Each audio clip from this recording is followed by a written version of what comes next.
Hey everyone, welcome back to my YouTube channel. If you are confused about whether SIP or lump sum is the better investment, this video is for you. Let's get started. अगर आपके पास 50,000 एक साथ हैं, तो क्या lump सम invest करें या हर महीने SIP शुरू करें? आज इसी कंफ्यूजन को सिंपल हिंदी में सॉल्व करते हैं।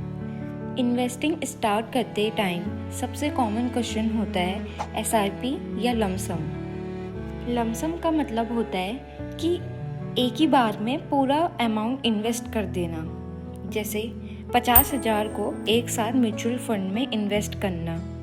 एंड SIP में आप एक फिक्स्ड अमाउंट जैसे 5,000 हर महीने ऑटोमेटिकली इन्वेस्ट करते हैं। SIP इन्वेस्टिंग की हैबिट बनाती है और डिसिप्लिन मेंटेन करने में मदद करती है। हर महीने बिना टेंशन के इन्वेस्टमेंट होती रहती है। स्टॉक मार्केट कभी ऊपर जाता है और कभी नीचे, एंड ये बिल्कुल नॉर्मल है। SIP में आप अलग अलग प्राइसेस पर यूनिट्स खरीदते हैं एंड इसी को रुपी कॉस्ट एवरेजिंग कहते हैं। ये SIP का सबसे बड़ा एडवांटेज है। SIP का सबसे बड़ा बेनिफिट है रुपी कॉस्ट एवरेजिंग, जैसे मैंने आपको बताया।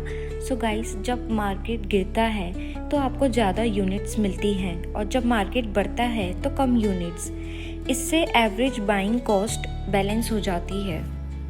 अगर मार्केट काफ़ी नीचे हो और आपके पास एक बड़ा अमाउंट अवेलेबल हो, तो lump sum investment long term में अच्छे रिटर्न्स दे सकता है।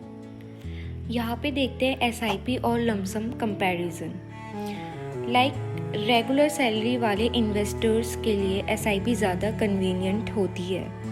अगर आपके पास एक बड़ा अमाउंट है और आप मार्केट रिस्क समझते हैं, तो लंप सम भी एक ऑप्शन हो सकता है।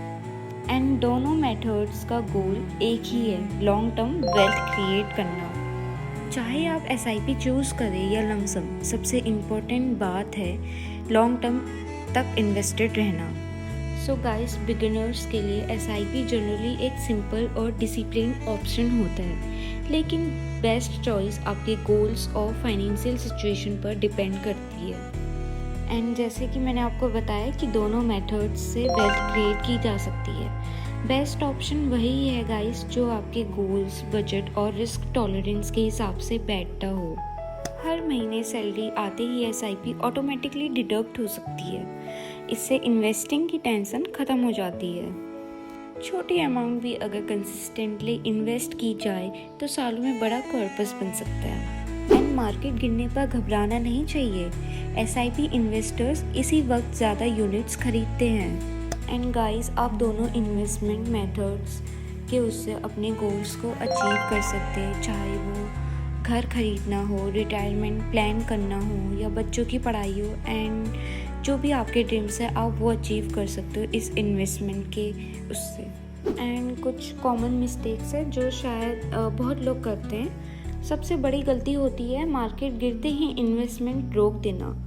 लॉन्ग टर्म इन्वेस्टर्स पेशेंस रखते हैं, तो आपको ये मिस्टेक्स नहीं करनी है। ये अक्सर बहुत लोग मिस्टेक करते हैं कि मार्केट गिरते ही इन्वेस्टमेंट रोक देते हैं, तो आपको रोकना नहीं है।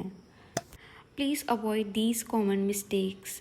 फर्स्ट इज़ मार्केट देखकर पैनिक सेल मत कीजिए। एंड सेकंड इज़ अपनी SIP बीच में बंद मत कीजिए। एंड थर्ड इज़ सिर्फ शॉर्ट टर्म प्रॉफिट के बारे में मत सोचिए। लॉन्ग टर्म इन्वेस्टिंग ही वेल्थ बनाती है। वेल्थ एक दिन में नहीं बनती। रेगुलर इन्वेस्टिंग और पेशेंस ही सक्सेसफुल इन्वेस्टर्स की पहचान है। Thank you guys for watching this video and I hope आपको SIP वर्सेस लंप सम का डिफरेंस समझ आ गया हो। तो आप SIP चूज़ करेंगे या लंप सम? कमेंट में SIP या लंप सम लिखिए। वीडियो पसंद आई हो तो लाइक करें और टी ग्रोथ मनी चैनल को सब्सक्राइब करना ना भूलें। मिलते हैं नेक्स्ट वीडियो में, तब तक बाय बाय।